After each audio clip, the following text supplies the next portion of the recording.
O canal 38.1 está no ar.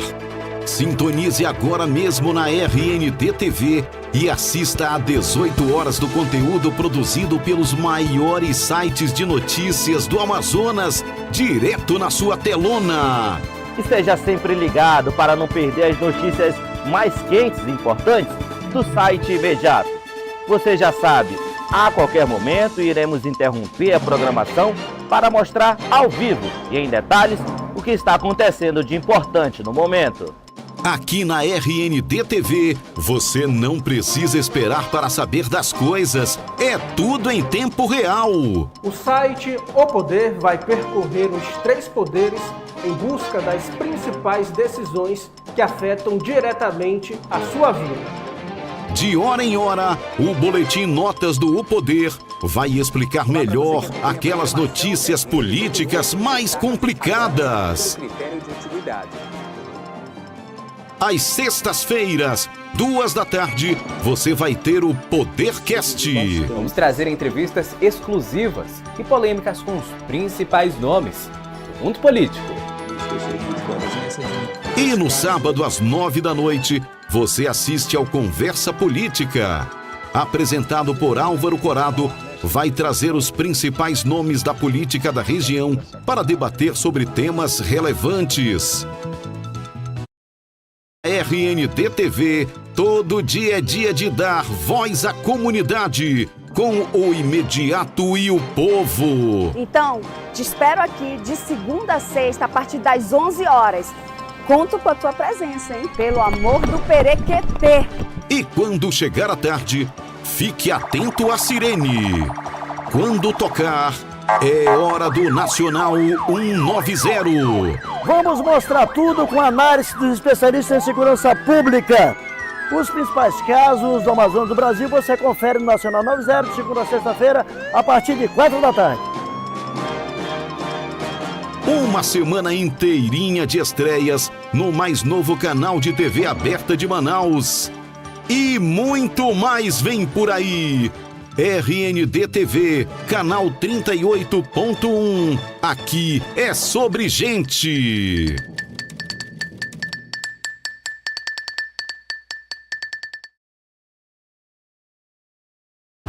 Bem-vindo ao Conversa Política. Eu sou Álvaro Corado.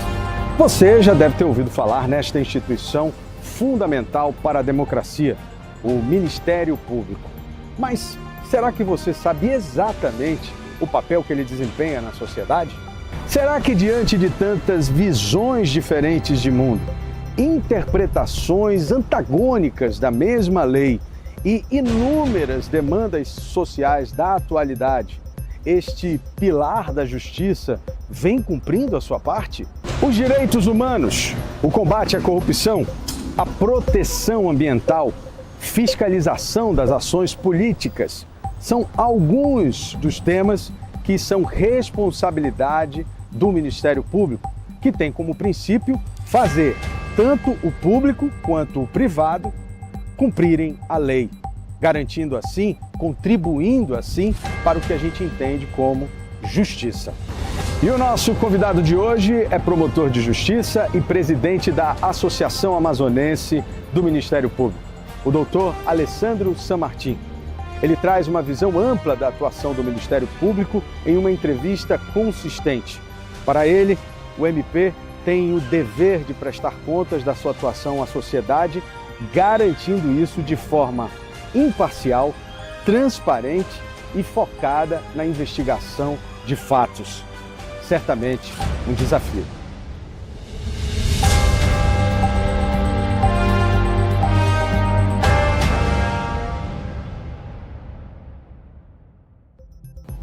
O Ministério Público surgiu ali em 88 com a Constituição. Como é que é essa história aí, a fundação e a organização do papel do Ministério Público? O Ministério Público ele é anterior à Constituição de 88, né? Só que até a Lei Complementar 40 de 14 de dezembro de 1981, inclusive por causa disso a gente comemora o dia 14 de dezembro como o Dia do Ministério Público, em homenagem a esta lei que foi a primeira na história do Brasil a uniformizar o Ministério Público como instituição, com alguns parâmetros, com algumas realidades, de que o seu PGJ fosse integrante da carreira. Antigamente isso não era necessariamente uma realidade.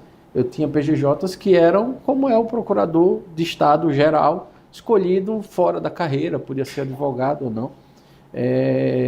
Então, assim, a partir de 81, da década de 80, é que esse movimento dentro do Ministério Público começa a criar força, no sentido de eu ter uma instituição que não apenas fazia parte criminal, mas que também fazia a defesa, deveria fazer a defesa dos interesses coletivos, difusos. Era um momento em que as demandas de massas, de direitos coletivos, começavam a ganhar força no Brasil, e a primeira lei da política de proteção ambiental nacional já confere ao Ministério Público a responsabilização, a ação que visasse a responsabilização das pessoas que praticassem danos ambientais, como uma natureza aí transindividual, né? Coletiva, difusa, e isso veio depois ser incorporado pela Lei da Ação Civil Pública, que conferiu ao Ministério Público a legitimidade para propor ação civil pública, e ela é civil pública porque ela fazia o paralelo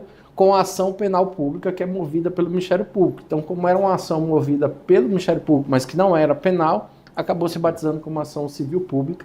Mas o ápice mesmo dessa estrutura, dessa conformação do Ministério Público como fiscal da ordem jurídica, defensor do regime democrático e defensor também dos direitos e interesses sociais e individuais indisponíveis, só veio com a Constituição de 88, e nesse ponto a gente teve um papel muito importante das entidades de classe, tanto as locais quanto a nacional, que na época a CONAMP ainda não era CONAMP, era CAEMP, que era a Confederação das Associações do Ministério Público, e contou num congresso que aconteceu em Curitiba, né, na pré-constituinte, ali naquele movimento, com participação de todos os PGJs, corregedores, presidentes de associações, para apresentar um projeto de Ministério Público ao Constituinte.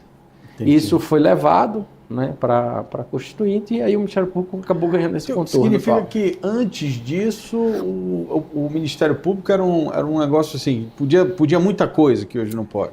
O Ministério Público ele variava de acordo com a legislação de cada estado, né? Então, por exemplo, tinha Ministério Público que permitia que os seus promotores também pudessem advogar. Então você tinha um promotor atuando na área penal, mas ele também advogando na área civil, tributária, etc. Inclusive nós temos ainda alguns remanescentes desse modelo, né? Alguns procuradores ou membros do Ministério Público anteriores a 88, eles ainda têm essa experiência e ainda tiveram direito a manter esse regime, né? É mesmo? Então, assim, a gente tem essa variação de Ministério Público de acordo com a lei orgânica de cada Ministério Público em cada estado. Então, assim, eu tinha um Ministério Público que tinha uma certa uniformidade na atuação penal, como titular da ação penal, mas no restante das composições ele era completamente díspare. E havia um movimento pela uniformização. E essa Lei Complementar 40 de 1981, 14 de dezembro, ela é esse marco na uniformização. Perfeito. Você hoje está como presidente da associação, né? Sim. Que representa os membros do Ministério Público. Queria que você explicasse um pouco qual é o sentido de ter uma associação de classe, vamos dizer assim, dentro de uma instituição como o Ministério Público. Que demandas são essas? Né? Porque normalmente quando a gente fala de entidade de classe, a gente está falando de briga por direitos, por alguma coisa Sim. da classe. Isso é um papel dessa associação? Ou ela discute, vamos dizer assim, mais a questão da atuação, do poder? Ela entra mais numa discussão estilo a OAB faz com a questão dos advogados? A associação ela tem esse viés de defesa dos direitos da classe, porque em que pese o Ministério Público tenha recebido do Constituinte várias garantias e prerrogativas para o exercício da função ministerial, que o Constituição estabeleceu lá de defesa da ordem jurídica, do regime democrático, etc., ela é uma instituição que desagrada a muita gente, né? Então, assim, a vigilância quanto a essas prerrogativas, a esses direitos, essas garantias, ela acaba sendo exercida pela associação, que tem institucionalmente o seu papel de defender os interesses da classe, sempre, lógico, voltados para a melhoria do interesse de todos na construção de um Ministério Público mais forte, para servir a sociedade. Você está falando especificamente de criação de dispositivos de controle do Ministério Público, por exemplo, supressão de poderes, coisas do tipo, né? Sim. Por exemplo, nós tivemos há quase 2 anos a PEC 5, né, que visava modificar o Conselho Nacional do Ministério Público, e aquilo traria uma ingerência política muito forte para dentro da instituição. Então, nós, entidades de classes, tanto local quanto nacional, começamos a nos mobilizar para assegurar que houvesse a preservação da independência funcional do membro do Ministério Público. Porque é isso que garante à sociedade que aquela pessoa, aquele membro, aquele ser humano que está ocupando o cargo no Ministério Público vai ter autonomia para fazer o que a Constituição determina, o que a lei determina, sem medo de represálias. Sim, hoje dentro dessa estrutura dos 3 poderes, o Ministério Público ele está no Poder Judiciário ou ele é aquela instituição que está independente? Como é que funciona? Isso é interessante, né? Eu estou fazendo doutorado e estou escrevendo exatamente sobre isso. O Ministério Público, em que pese esteja no título do Poder Judiciário, ali, da seção do Poder Judiciário, no mesmo capítulo que trata da justiça, das funções essenciais à justiça, ele não é integrante do Poder Judiciário, também não é integrante do Poder Executivo e também não é integrante do Poder Legislativo. Responde a quem ele? Ele responde a todo mundo, mas ao mesmo tempo ele é o que os doutrinadores chamam de instituição de garantia. Por isso que ele veio no artigo 127 da Constituição com a missão de garantir a defesa da ordem jurídica, do regime democrático. É uma instituição que tem independência em relação aos poderes, ainda que administrativamente, dentro de uma visão orgânica do Estado, ele tenha um vínculo orgânico, administrativo com o Executivo. Com o Executivo. Com o Executivo. Não com o Judiciário. Tanto é que quem escolhe o PGJ é o governador do Estado. Certo. Mas isso não representa, em hipótese nenhuma, subserviência ou subordinação do Ministério Público ao Poder Executivo, ao Poder Legislativo ou ao Poder Judiciário. A gente age com independência, prestando contas do que tem que prestar a todos esses poderes, que são constitucionais e têm os seus fatores de legitimidade democrática instituídos na Constituição, e o Ministério Público não foge a esse dever de prestar contas da sociedade, mas ele age com independência. Agora, a gente não pode, obviamente, achar que a letra da lei, a letra desse ordenamento, ela é à risca o que acontece na prática. E essa é a visão que eu queria que você passasse.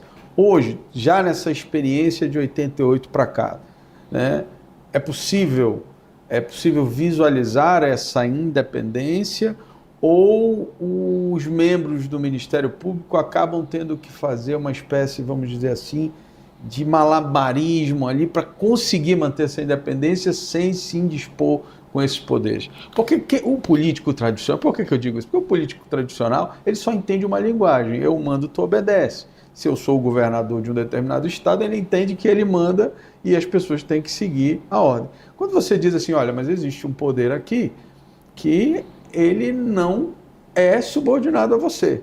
Quer dizer, eu acho que há uma dificuldade de entender isso, né? Ou não? Acho que, na prática. Na prática, o que acontece? Nós temos sempre relações muito republicanas com todos os poderes, com todos os representantes dos poderes. Ainda que no meio político a gente tenha essa linguagem do poder, eu mando, você obedece, etc. Mas no campo institucional, tanto os chefes do Executivo, que eu tive contato, que eu conheço, quanto os membros do Parlamento e do Poder Judiciário sempre preservaram essa relação republicana. Obviamente que existem situações que o Ministério Público precisa negociar, dialogar com esses poderes, vai sentar à mesa e vai transacionar alguma coisa, né, nesse conjunto administrativo. Não dá para ser só litigioso, né? Mas do ponto de vista da atuação funcional, todos os membros do Ministério Público são completamente independentes. Ao ponto que o PGJ, mesmo sendo o chefe da instituição, não possui, em relação a esse promotor, essa promotora, qualquer ingerência sobre a sua decisão, o seu entendimento. Ah, entendi. Então, mesmo que o PGJ seja alinhado com uma linha de pensamento, isso não garante que os promotores vão seguir isso. Ou seja, que a própria instituição seguirá essa linha, né? Por isso que o Constituinte conferiu ao membro do Ministério Público, como princípio fundamental da instituição, a independência funcional. Entendi. Que é isso que garante que a gente possa decidir conforme a Constituição e não conforme as conveniências políticas. Entendi. Agora, ainda dentro da atuação da associação, hoje a associação, ela tem alguma pauta, vamos dizer assim, prioritária, né, nesse contexto que a gente está vivendo hoje? Nós temos várias pautas prioritárias. Se a gente for pegar os projetos de lei que tramitam hoje no Congresso Nacional, as propostas de emenda, existem umas centenas de projetos que afetam diretamente a atuação do Ministério Público.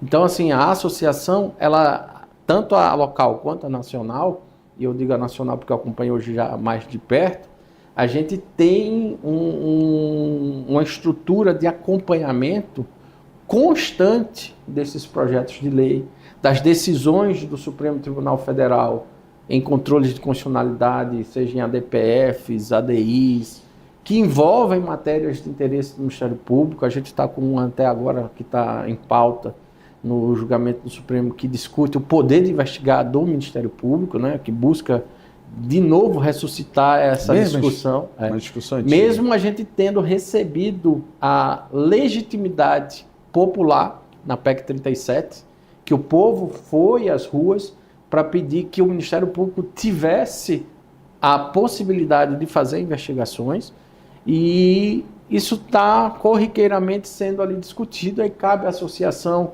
apresentar ali a intervenção, habilitando-se como amicus curiae, ou às vezes até como terceiro interessado, dependendo da demanda que é. Além disso, a gente também acompanha o que acontece no CNMP, que o CNMP, diferente do CNJ, não é um órgão de dentro do Ministério Público. Ah, não? Não, o CNMP é um órgão externo ao Ministério Público. Ainda que composto por alguns membros do Ministério Público, a sua composição ela é completamente estranha ao Ministério Público. E ele não está, apesar de estar no artigo 130A, no capítulo do Ministério Público, ele não está inserido em nenhum dos Ministérios Públicos. Porque o Ministério Público, existem dois. O da União, que é composto pelo MPDFT, pelo MPF, que é o Ministério Público Federal, o Ministério Público do Trabalho e o Ministério Público Militar. E tem os 26 Ministérios Públicos dos Estados. O CNMP não está na estrutura de nenhum desses. Ele é uma estrutura à parte de controle externo do Ministério Público. Então, tudo que o CNMP faz, a gente sempre acompanha, porque tem impacto na carreira, desempenha um papel importante de fiscalização e de padronização de alguns procedimentos que a gente tem, né, com várias edições de resoluções e atos regulamentares, mas diferente do CNJ, que é um órgão do Poder Judiciário, e ninguém toca, né? Ele é um negócio meio... O CNMP não, é um órgão externo. Mas agora eu queria que você explicasse um pouco melhor, porque a ideia que eu acho que a população tem é que era um órgão similar ao CNJ, ou seja, com membros que têm experiência na carreira, na atuação do Ministério Público, tendo em vista que essas pessoas vão julgar, vão avaliar a atividade desses profissionais. Hoje, você está falando, então, que são pessoas escolhidas aonde? Na OAB, na sociedade, políticos indicam? Como funciona isso? O CNMP ele tem 14 membros, né? Sendo o seu presidente, é o Procurador-Geral da República, que é o chefe do Ministério Público da União, né? Além disso, existem mais 3 membros do MPU, que é um do MPM, um do MPT e um do MPF, né? Então eu tenho 4 membros do MPU lá, que é o PGR, mais esses 3.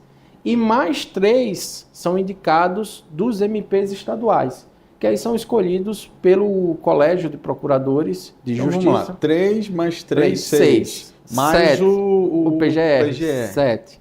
E aí eu tenho indicados do Poder Judiciário, indicados da OAB, indicados da Câmara, indicados do Senado. E aí eu completo esse corpo de conselheiros que possuem, em razão dessa diversidade de órgãos que indicam as suas participações, possuem, obviamente, uma grande diversidade de pensamento, de visão de mundo, de visão institucional, o que, por um lado, é bom. É isso que eu ia perguntar. Você acha, a classe acha bom ou acha ruim?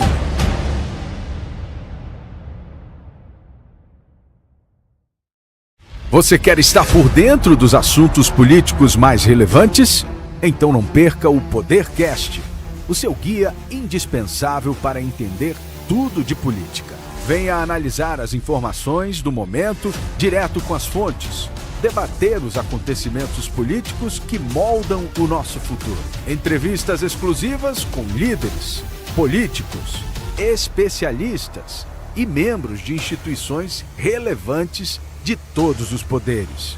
Porque o vereador faz o quê? Ele legisla, mas principalmente ele fiscaliza o poder público, ou seja, o prefeito. Toda sexta-feira, às 14h, no canal O Poder no YouTube e na sua RNT TV, canal 38.1. Aqui é sobre gente.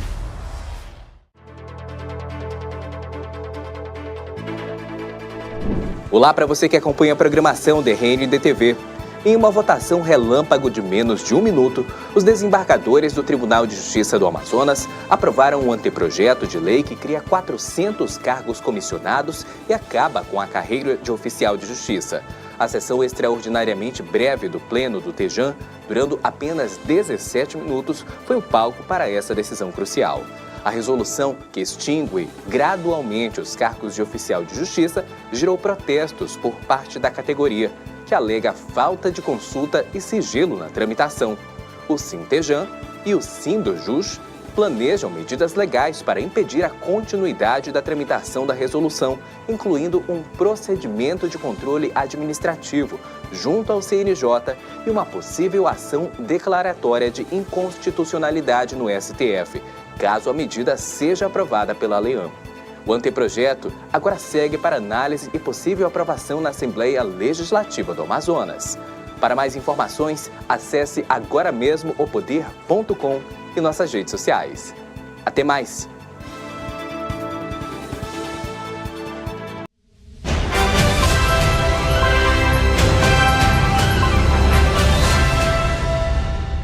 É isso que eu ia perguntar. Você acha, a classe acha bom ou acha ruim?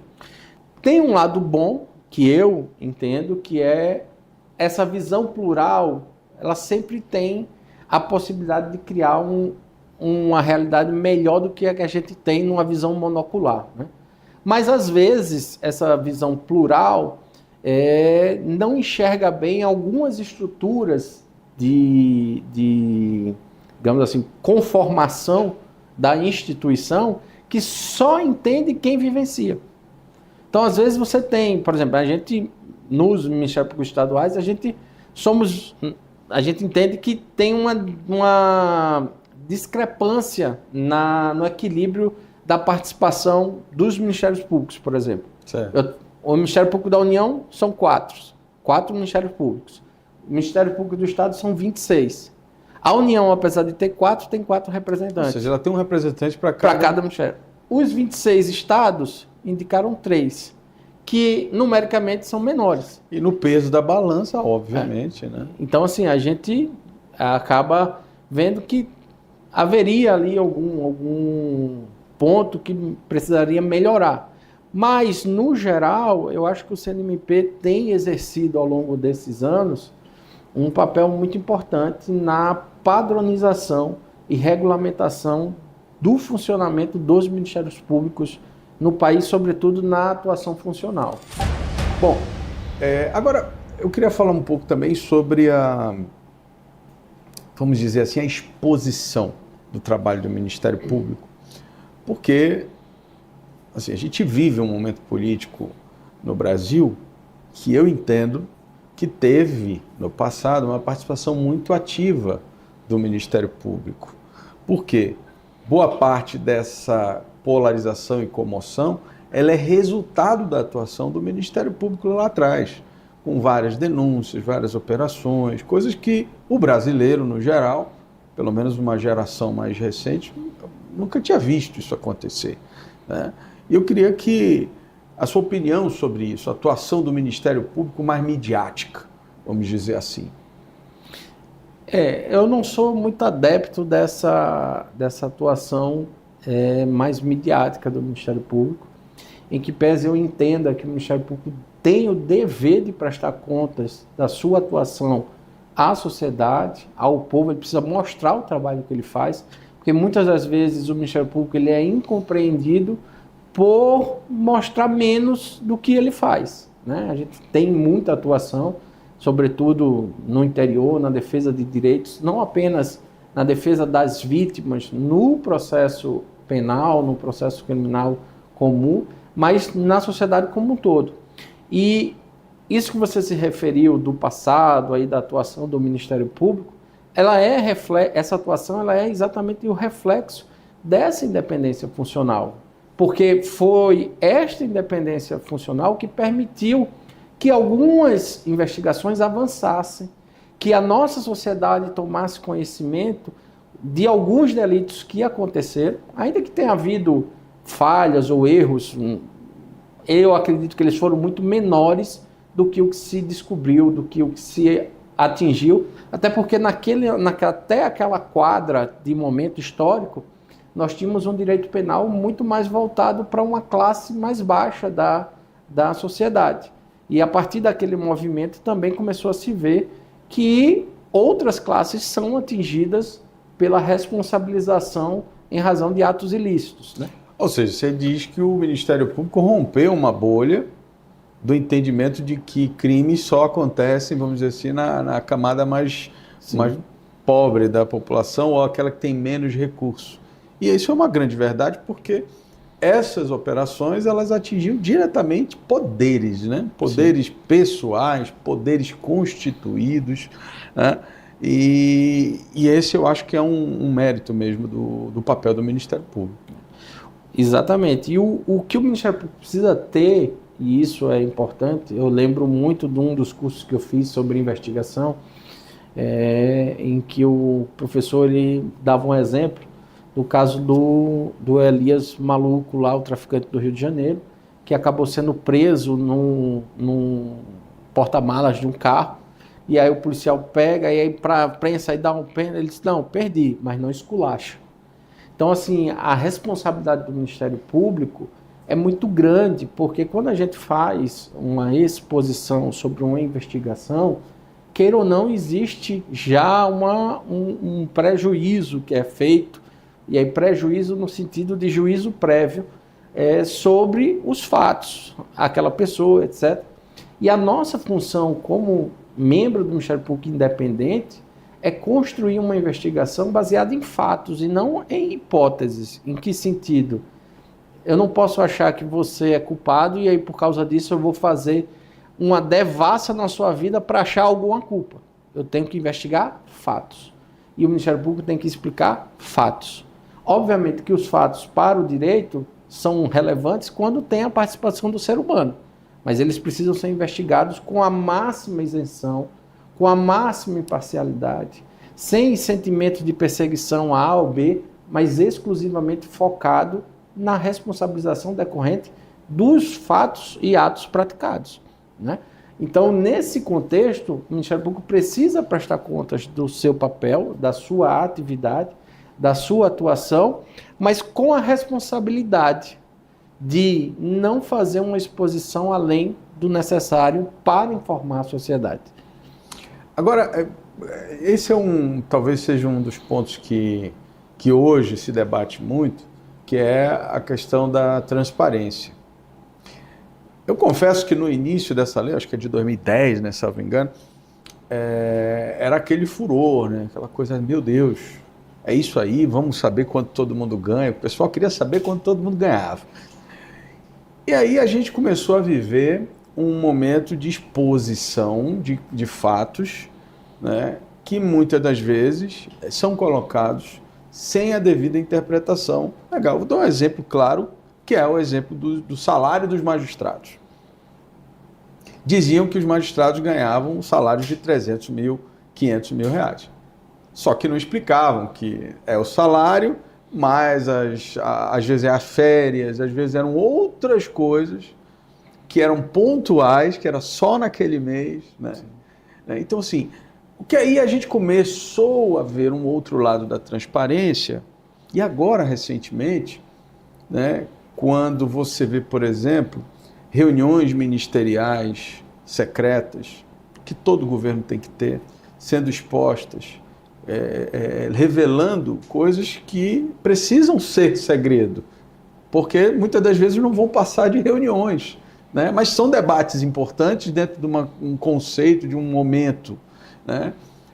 Exemplos também, despesas de presidente, coisas relacionadas à vida pessoal dos presidentes. Agora mesmo estavam querendo acesso aos presentes da primeira-dama, aquela coisa toda, das duas, inclusive, né? Para não ficar falando aqui. Hoje, no mundo polarizado, você tem que ter cuidado para não acharem que você está falando só de um. Estou falando do contexto geral, sem caso concreto. E aí eu queria a opinião hoje do Ministério Público em relação a isso. Internamente na classe, há uma discussão em torno dessa transparência com limites? Ou a transparência, apesar de tudo isso que eu falei, ela tem que ser de fato uma transparência ampla e irrestrita? Eu entendo que a própria Constituição dá essa resposta. É óbvio que dentro de uma república, de um regime democrático, a luz do sol é o melhor detergente, porque ela é que ajuda a que todos façam o controle.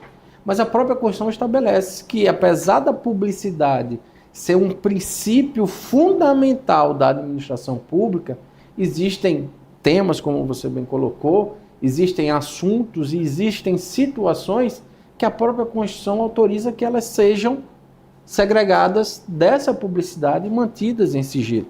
Então, assim, o grande desafio, eu acho que a publicidade ela é importantíssima, é ela que garante que a nossa sociedade melhor fiscalize os detentores de poder, de cargo, de mandato, que prestam serviços à sociedade, que são pagos com os tributos que essa sociedade batalha muito para pagar e produzir essas riquezas. Mas, claro, tudo na vida exige equilíbrio, exige prudência, né, e razoabilidade. Então, acho que algumas coisas deveriam ficar em sigilo. A gente tem legislação que classifica o nível de sigilo das informações estratégicas, porque vamos lá, não faz sentido o Brasil, por exemplo, ter uma publicidade sobre o seu efetivo militar, seu armamento militar, etc.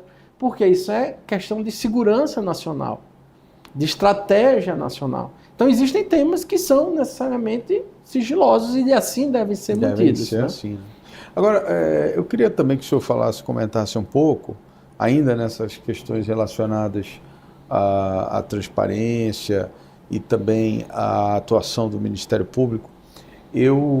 Agora, recentemente, a gente acompanhou, por exemplo, uma CPI no Congresso que discutia o papel das ONGs aqui na nossa região e tal. E a gente observa que há uma atuação muito forte do próprio Ministério Público Federal, mais especificamente, em favor dessas pautas, vamos dizer assim, internacionais. Né? Por quê? Porque hoje há uma discussão clara, e não é uma discussão específica do Brasil. Agora mesmo na Polônia França está tendo uma discussão do ecoterrorismo, estão querendo acabar com a agricultura, e eles lá, obviamente, vivem disso. E a gente vive aqui, na verdade, uma segregação dessa possibilidade de agricultura de muitos anos. E muito por conta da atuação das ONGs que vêm, inclusive, da Europa.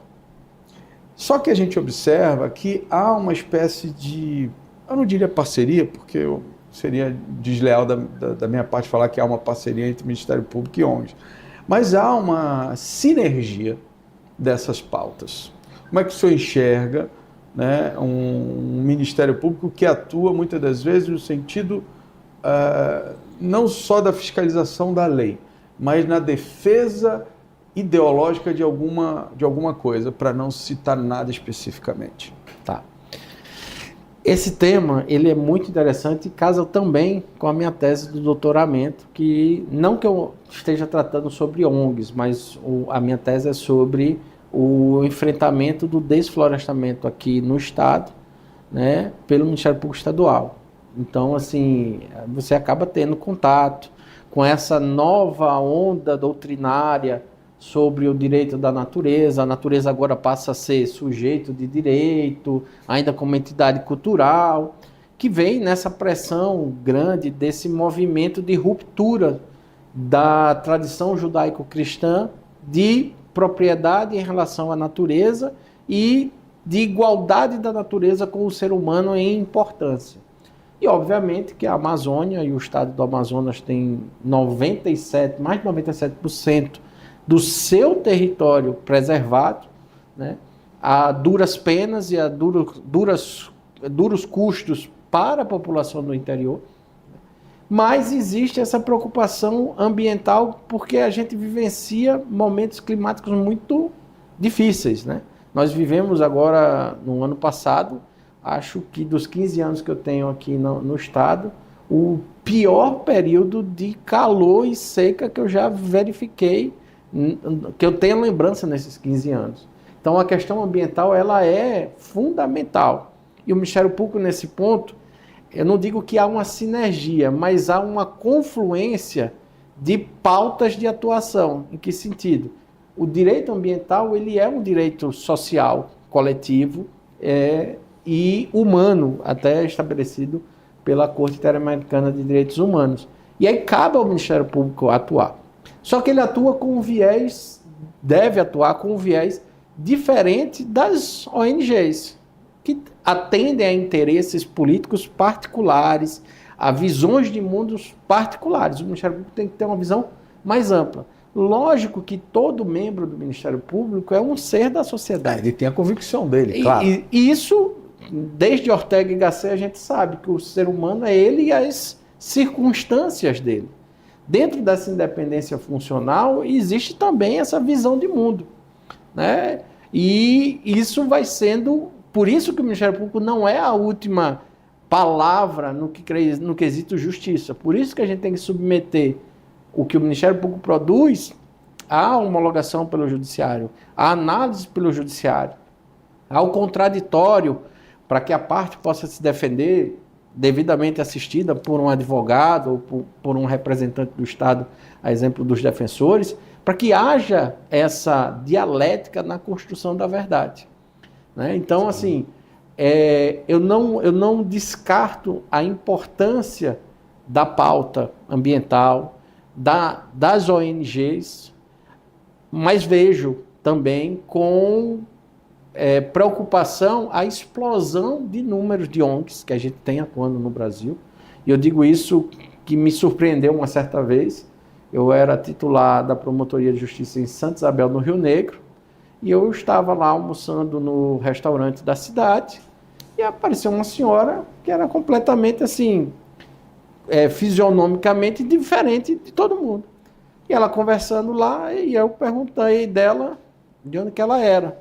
Ela disse que era da França. Eu digo, o que você está fazendo aqui em Santa Isabel? Ela disse, não, eu vivo na comunidade Yanomami, encravada lá. Aí você fica a se perguntar, qual o interesse? O que será? É realmente antropológico? É de entender a questão cultural? Ou tem alguma coisa a mais? Né? Acho que esse é o ponto que talvez a CPI tentou trazer de discussão e de entendimento sobre qual o papel das ONGs realmente. Mas eu insisto nessa questão do Ministério Público, porque agora mesmo teve uma notícia, um áudio inclusive, de um procurador, procurador da República, salvo engano, né, combinando com indígenas transporte para que eles necessariamente participassem de uma audiência pública, porque naquela audiência pública eles precisavam construir uma tese, uma narrativa de que existia uma comunidade indígena em determinada região onde havia um projeto para exploração de um determinado mineral. Quer dizer, o áudio em si, a atuação do Ministério Público, né, por isso que eu falei da questão ideológica, no meu entendimento, não sei se eu penso dessa mesma forma, por conta dessa pressão, dessa exposição, até mesmo da própria transparência, da comunicação, né, você vê claramente, né, que há, de fato, né, e para não citar só esse caso, eu cito também o questionamento envolvendo a atuação do Ministério Público Federal, do Deltan Dallagnol com o Moro, né, e agora, mais recentemente, você vê outras situações envolvendo essa relação entre o juízo e o promotor, né, e o Ministério Público, que eu também queria a sua opinião sobre isso, se há viés, há como fazer essa relação sem comprometer os papéis, ou se de fato tem que ser a ferro e fogo, não, olha, só fala o necessário, não se discute a causa, né, porque senão a gente pode estar fazendo um prejuízo da situação. Queria que o senhor falasse um pouco sobre esse contexto.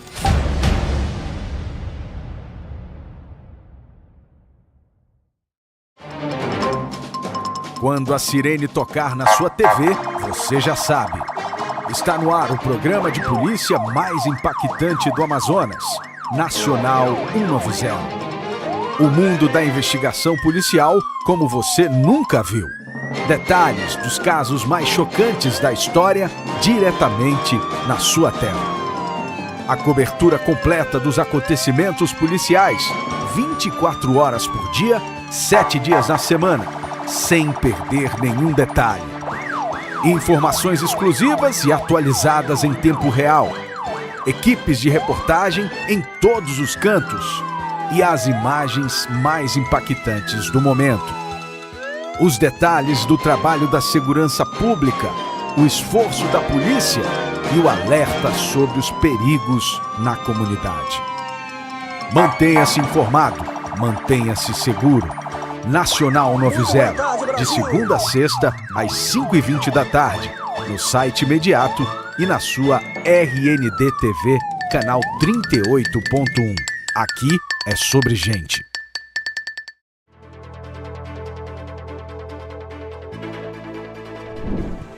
Olá para você que acompanha a programação da RND TV.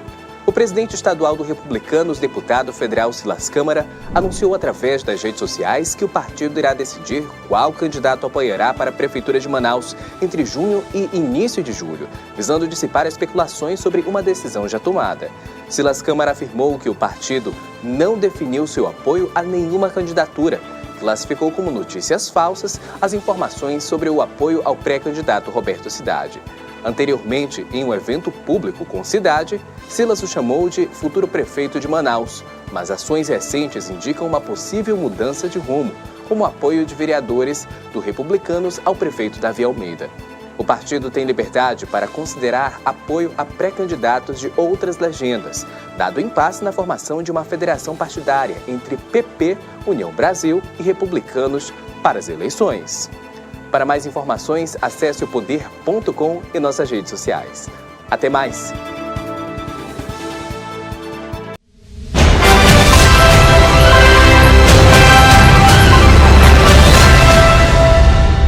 Mas eu insisto nessa questão do Ministério Público, porque agora mesmo teve uma notícia, um áudio inclusive, de um procurador, procurador da República, salvo engano, né, combinando com indígenas transporte para que eles necessariamente participassem de uma audiência pública, porque naquela audiência pública eles precisavam construir uma tese, uma narrativa de que existia uma comunidade indígena em determinada região onde havia um projeto para exploração de um determinado mineral. Quer dizer, o áudio em si, a atuação do Ministério Público, né? Por isso que eu falei da questão ideológica, no meu entender, não sei se eu penso dessa mesma forma, por conta dessa pressão, dessa exposição, até mesmo da própria transparência, da comunicação, né? Você vê claramente, né, que há, de fato, né, e para não citar só esse caso, eu cito também o questionamento envolvendo a atuação do Ministério Público Federal, do Deltan Dallagnol com o Moro, né? E agora, mais recentemente, você vê outras situações envolvendo essa relação entre o juízo e o promotor, né, e o Ministério Público, que eu também queria a sua opinião sobre isso, se há viés, há como fazer essa relação sem comprometer os papéis, ou se de fato tem que ser a ferro e fogo, não, olha, só fala o necessário, não se discute a causa, né, porque senão a gente pode estar fazendo um prejuízo da situação. Queria que o senhor falasse um pouco sobre esse contexto. Bom, vou começar pelo começo, né? Obviamente que a gente precisa compreender que o Ministério Público, em que pese seja uma instituição de garantia constitucionalmente instituída a partir de 88, ele é uma entidade que é composta por seres humanos, por pessoas, e erros, falhas, equívocos ou inadequações podem acontecer. Por isso que nós temos também as corregedorias, que têm um papel fundamental na manutenção dessa linha ética do Ministério Público, né? Então, episódios como esse que você falou, obviamente serão avaliados do ponto de vista correcional quanto ao cumprimento dos deveres do membro em relação à sua função, ao código de ética e de conduta que existe e que guia a atuação do membro do Ministério Público, né?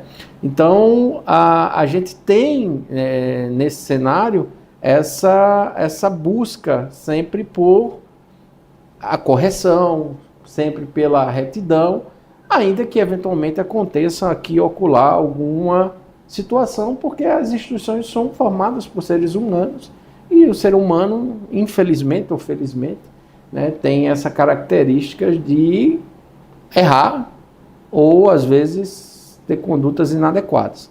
Em relação à questão da atuação do Ministério Público, Judiciário, o que eu entendo é que o que é fundamental é a paridade de armas. Eu não vejo o problema do promotor conversar com o juiz, porque o advogado também despacha com o juiz. E nem sempre o advogado despacha junto com o membro do Ministério Público. O que é importante? Que o juiz tenha um comportamento isento, ele sim imparcial, com garantia às partes de igualdade de armas. Armas em que sentido?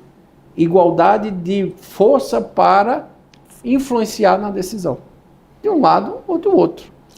Mas combinar, por exemplo, parecer, combinar decisões interlocutórias, em virtude, vamos imaginar, em virtude do contexto da causa, né? Às vezes a necessidade de o promotor acha que é necessário, sei lá, prender alguém e aí vai lá com o juiz, não, precisa prender e tal, e combinar com o juiz para fazer isso.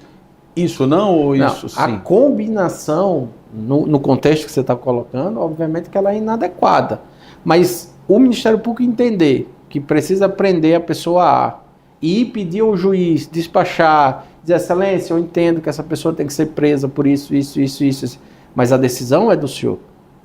O juiz vai receber e vai decidir. E o inverso também, né? Também. O juiz ligar para o promotor e dizer assim, olha, faz aí um parecer, porque aí eu Às vezes você tem algum processo, não é que o juiz conversa ou pede que você dê o parecer no sentido A, B ou C. Às vezes ele precisa cumprir o rito para que a decisão saia. E aí ele precisa que o Ministério Público se manifeste. Né? Dê a sua opinião. E isso não vincula o juiz a esta opinião. E discutir, doutor, vamos dizer assim, discutir o a gente chama no direito, né? Discutir o teor da matéria, discutir os detalhes do assunto entre magistrado e promotor. É viável? Há como fazer essa discussão de forma que se preserve essa, olha, independente do que a gente debater aqui, cada um vai decidir, vai fazer como tem que ser. Tá, vamos construir as coisas para a gente entender.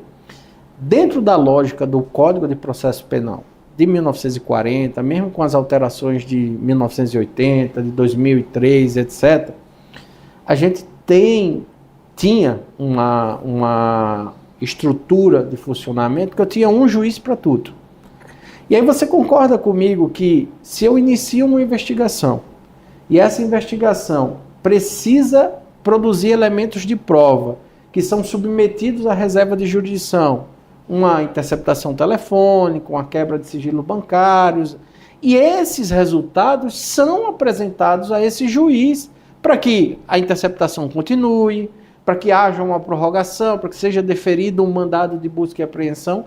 É natural que o juiz que está tomando contato com essas provas que estão sendo produzidas, ou para ser mais técnico, com esses mérito, elementos... Essa é a palavra, o mérito. Discussão do mérito. Com esses elementos de prova, ele vai formando a convicção dele se a pessoa é culpada, se não é culpada, porque ele está produzindo aquilo, né? E isso não pode ser confundido com uma combinação de méritos sobre eu vou condenar ou absolver alguém, né? Como eu falei anteriormente, a nossa responsabilidade é com o fato. Eu não me apego e não devo me apegar à hipótese. Eu não posso querer a sua condenação porque eu não gosto de você. Eu só posso pedir, como membro do Ministério Público, a sua condenação se eu tiver provas e elementos de prova que indiquem que você dolosamente praticou determinado ato, que esse ato é ilícito. E isso é que a gente precisa ter muito claro. Então, assim, só que esse modelo foi agora superado pelo pacote anticrime, que cria o tal do juiz de garantias. Juiz de garantias, né? Qual é a principal consequência do juiz de garantias? É exatamente conferir ao investigado e ao Ministério Público a independência em relação ao que foi produzido. Uma segunda análise que a gente já tinha no caso de recurso, né? Então, o juiz condenava... Só que você faz isso antes da denúncia, né? Aqui você produz a prova, apresenta a denúncia. Esse outro juiz vai receber, vai dizer, olha, realmente, pelo que está aqui, eu vou receber. Vamos instruir em juízo, vamos submeter as provas que tiveram o contraditório diferido ao contraditório. A defesa vai produzir a sua versão sobre os fatos e, ao final, o juiz vai decidir. Então, assim, nesse cenário... obviamente que a combinação nunca foi permitida, mas era natural que houvesse uma confluência de entendimento entre Ministério Público e Judiciário e juiz em razão da produção da própria investigação. Porque ele participava da investigação, né? E porque a Constituição exige que ele participe. Em que sentido? Se eu precisar de uma interceptação telefônica, eu preciso pedir ao juiz. Certo. Aí eu tenho que apresentar ao juiz toda a degravação do período que foi interceptado para prorrogar. Agora, isso não é novo, né? Porque se você levar isso para aquele juiz que cuida da execução da pena, quer dizer, ele não tem acesso nem aos autos do processo que condenou aquela pessoa. Não, né? ele executa a pena que foi determinada. Sim, quer dizer, há essa separação para não contaminar, obviamente, esse juiz dos direitos que aquele preso tem em relação ao crime que ele cometeu. Sim. Né? O que se está discutindo agora é fazer isso numa fase anterior, né? Quer dizer, agora você tem a possibilidade de fazer essa investigação com essas decisões, um juiz participando porque é necessário, mas quem vai julgar depois disso não teve acesso a nada do processo investigatório, né? Será tipo uma tela em branco que vai receber as tintas das investigações e depois vai formar a sua convicção se absolve ou se condena. Por que isso até hoje ainda é o judiciário ainda fica tateando nisso? Eu vi ano passado, né? Começaram a julgar de novo isso. É porque isso demanda, eu vou trazer, no caso, o nosso público aqui para uma realidade. Nós temos a capital do Amazonas, que possui 2.100.000 habitantes e tem vários juízes. Mas eu também tenho as cidades do interior do Amazonas que só tem um juiz. Como é que eu vou ter o juízo de garantia num lugar que eu só tenho um juiz? aí eu vou precisar dobrar a quantidade de juízes. É impraticável, né? Ou eu vou ter que pensar numa solução engenhosa que atenda a esse preceito, mas que seja execuível, sobretudo numa realidade de isolamento que a gente tem no Amazonas. Quer dizer, a tal da central, mas que precisa funcionar em lugares que não tem internet, por exemplo. E mesmo que você pense, por exemplo, vamos criar um modelo de juiz de garantias em que a capital vai ser o juiz de garantia do interior. Tá, mas como é que fica para quem tem lá no interior para ter acesso aos autos que estão aqui? Tem várias coisas. E o Brasil ele é muito diversificado em estrutura, em funcionamento, de modo que você definir uma política como essa, assim, do jeito que está sendo feito até por decisão judicial, ela é muito complexa, entendeu? E ainda tem um detalhe que a CONAMP até entrou com embargo de declaração em relação a esse julgamento, que acerca do arquivamento do inquérito, por exemplo, o Supremo meio que extrapolou todos os poderes que ele possui de controle de constitucionalidade como legislador negativo. Porque ele não só disse que era inconstitucional, como ele criou uma regra. Exatamente. Então, assim, hoje a gente vive aí essas situações de adequação que eu penso que se busca sempre aprimorar esses instrumentos para que a gente tenha uma justiça melhor, né? O Brasil tem um problema, que todo mundo fala, o Brasil encarcera demais, o Brasil prende demais, mas na verdade não é que a gente prende demais. O problema é que a gente tem um congestionamento de demanda muito alto. As prisões, digamos assim, cautelares demoram porque os processos demoram a serem concluídos. Na esteira disso, e também aproveitando a independência do Ministério Público aqui, a gente vê claramente, por exemplo, uma série de transgressões, né? Por exemplo, inquéritos que não são finalizados, né? E isso eu acho gravíssimo porque a gente sabe como funciona no judiciário, abre precedente, né? Então, quando isso vem de uma Suprema Corte, um juiz de primeiro grau vai achar que tem direito de fazer a mesma coisa e ninguém vai poder questioná-lo, por exemplo. Como é que o Ministério Público, e eu vejo, a minha opinião, tá? Eu vejo um Ministério Público muito tímido em relação a combater, vamos dizer assim, não em si, vamos dizer assim, o mérito dessas ações, mas combater a regularidade do devido processo legal, do Estado Democrático de Direito, que se chama muito, mas principalmente do processo legal, né? Agora, recentemente, a OAB foi impedida de advogados falarem entre si, não sei o quê. Mas não foi bem isso. Tá, mas foi bem isso, né? Quer dizer, porque no frigir dos ovos era isso que ia acontecer. Quer dizer, é um conjunto, tá? Eu não estou falando só de uma coisa, estou falando de um conjunto de coisas. Não caberia ao Ministério Público, como fiscal da lei, como fiscal, apesar de não ter essa superioridade hierárquica sobre ninguém, mas como um fiscal de todos, pontuar essas questões de forma mais firme? Há uma discussão disso dentro do Ministério Público? Sim, há, inclusive, há pouca divulgação, mas o Ministério Público já atuou nesses inquéritos, nessas situações, em vários deles até pediu arquivamento, só que o arquivamento foi negado pelo Judiciário, né? Então, assim, eu tenho o poder de pedir, eu sou titular da ação penal e a gente tem algumas... Parece um carro sem freio, né? O que me preocupa apenas é o seguinte: hoje o inimigo é outro. Então os precedentes contra o inimigo valem. O que a gente precisa ter a consciência é que esses precedentes que não estão em 100% conformes à Constituição, uma vez que retirados da garrafa, não vão voltar para a garrafa. Exatamente. Vai acontecer isso que você falou.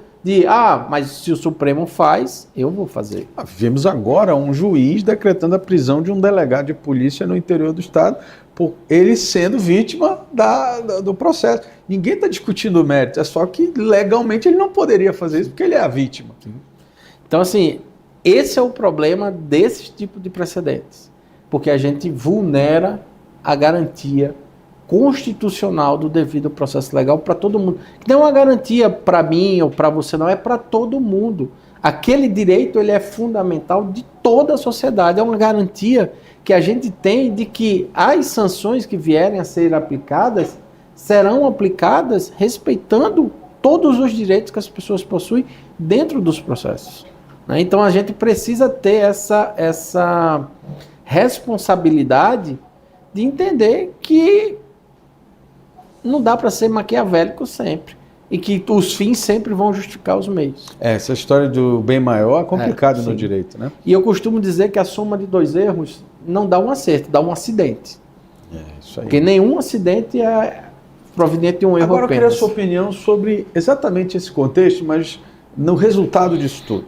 O senhor falou agora uma coisa que eu acho que é fundamental, é de que isso nunca vai acabar, tem possibilidade de acabar bem, porque ele gera, no meu entendimento, 2 sentimentos. O primeiro, o sentimento de injustiça, ou de que a justiça não existe, né? Que é um pouco mais grave. Em que sentido? É a sociedade começar a interpretar que pela ausência da estabilidade das decisões judiciais, essas decisões não valem nada.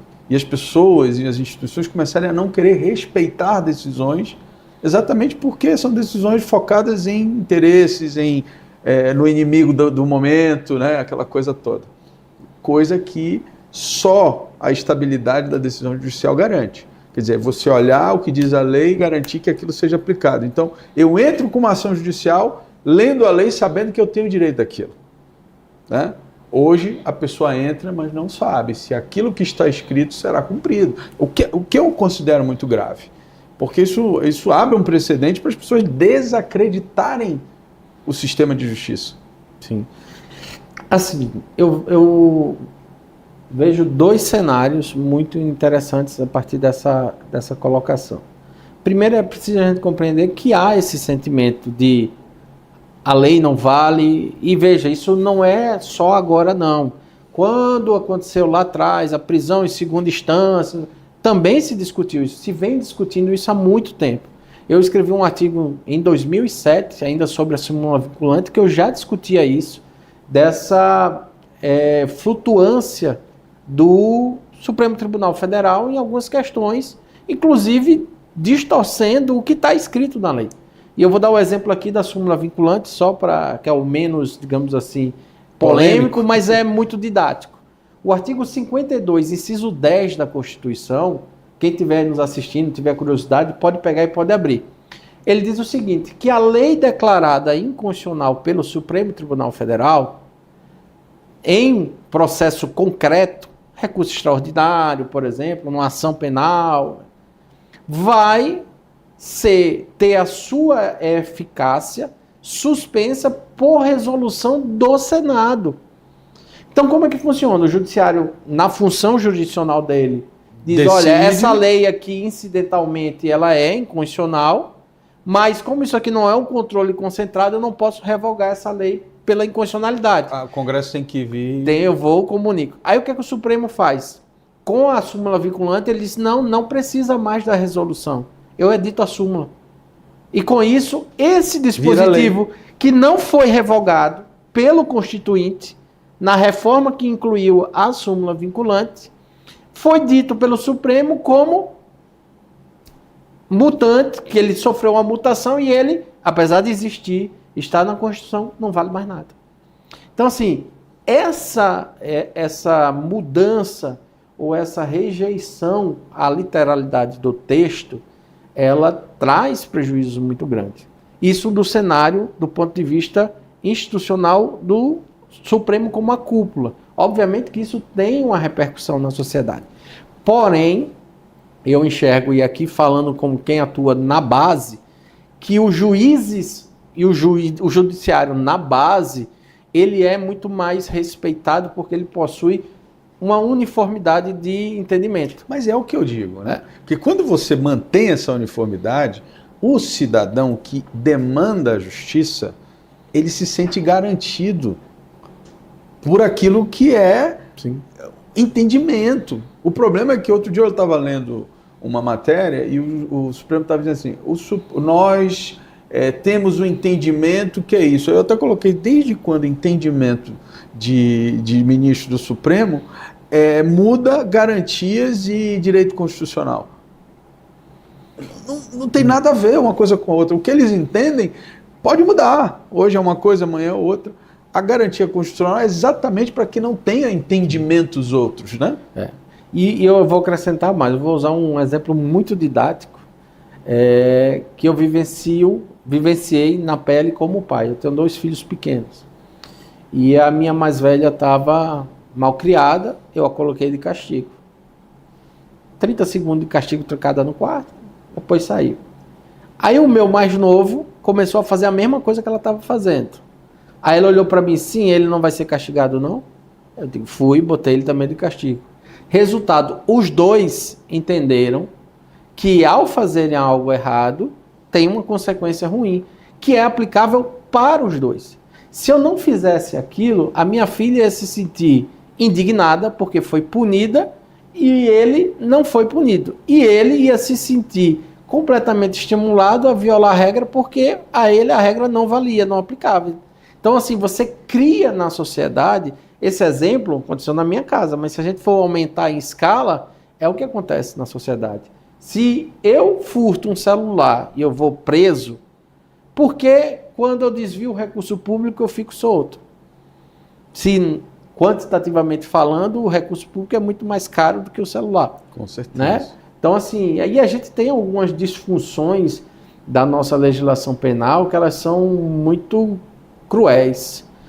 Se você matar alguém sem motivo algum, vai pegar uma pena mínima de 6 anos. Se você roubar um celular, você vai pegar uma pena de 5 anos e 6 meses. Então, assim, será que a gente está dosando certo? E isso abre caminhos para outras discussões. Tem várias prisões aí, inclusive, que estão sendo discutidas, né, para a gente não entrar. Mas eu acho que o seu exemplo da sua casa foi o suficiente para a gente encerrar essa entrevista. Acredito que quem não está nos assistindo nesse momento teve uma oportunidade aí de aprofundar um pouco mais o entendimento sobre essas questões, o papel do Ministério Público. Eu queria lhe agradecer por ter a disponibilidade de conversar com a gente aqui no Conversa Política. Obrigado, eu agradeço o espaço, espero ter contribuído trazendo informações e um pouco mais desse conhecimento sobre o que é o Ministério Público, o seu papel, a sua função. Procurei responder a todas as perguntas de uma maneira muito didática, para que a gente entenda a nossa responsabilidade, o nosso papel como integrantes da sociedade nessa construção de um amanhã melhor para os nossos filhos, nossos netos, nossos entes queridos, porque é isso que a gente quer. Uma sociedade que se desenvolva, que seja justa e que seja, sobretudo, fraterna. Muito obrigado e sempre que precisar ou tiver o espaço, eu estou à disposição. Obrigado, viu? Obrigado.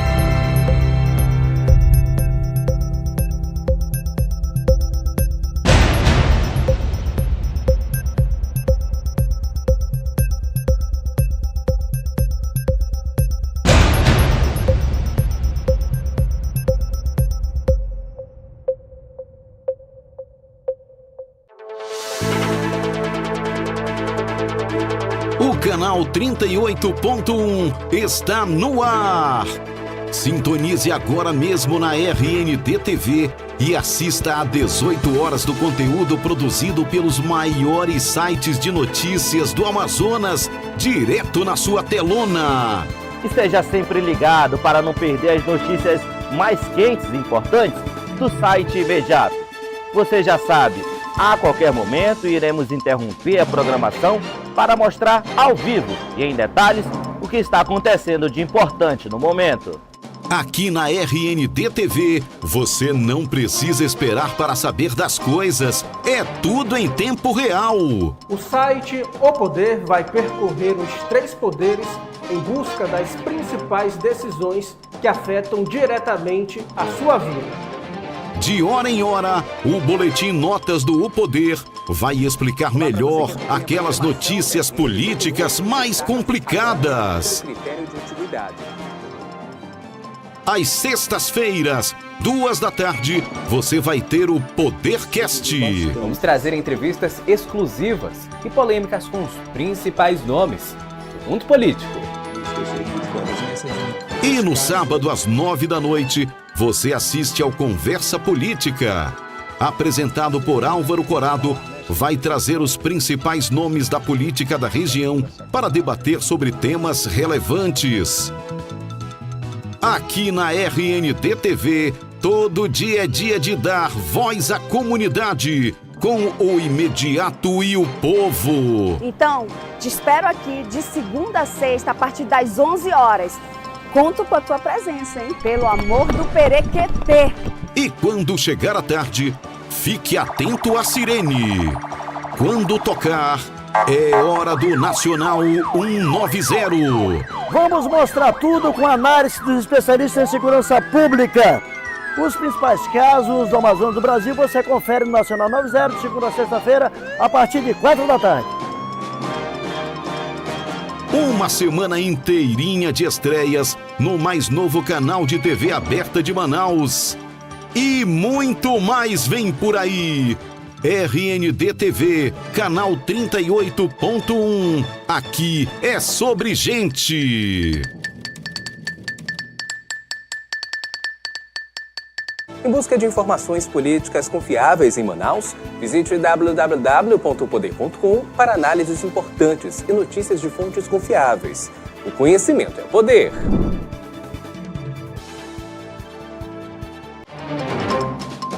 Quando a sirene tocar na sua TV, você já sabe. Está no ar o programa de polícia mais impactante do Amazonas, Nacional 190. O mundo da investigação policial como você nunca viu. Detalhes dos casos mais chocantes da história diretamente na sua tela. A cobertura completa dos acontecimentos policiais, 24 horas por dia, 7 dias na semana, sem perder nenhum detalhe. Informações exclusivas e atualizadas em tempo real. Equipes de reportagem em todos os cantos. E as imagens mais impactantes do momento. Os detalhes do trabalho da segurança pública, o esforço da polícia e o alerta sobre os perigos na comunidade. Mantenha-se informado, mantenha-se seguro. Nacional 90, de segunda a sexta, às 5h20 da tarde, no site imediato e na sua RND TV, canal 38.1. Aqui é sobre gente.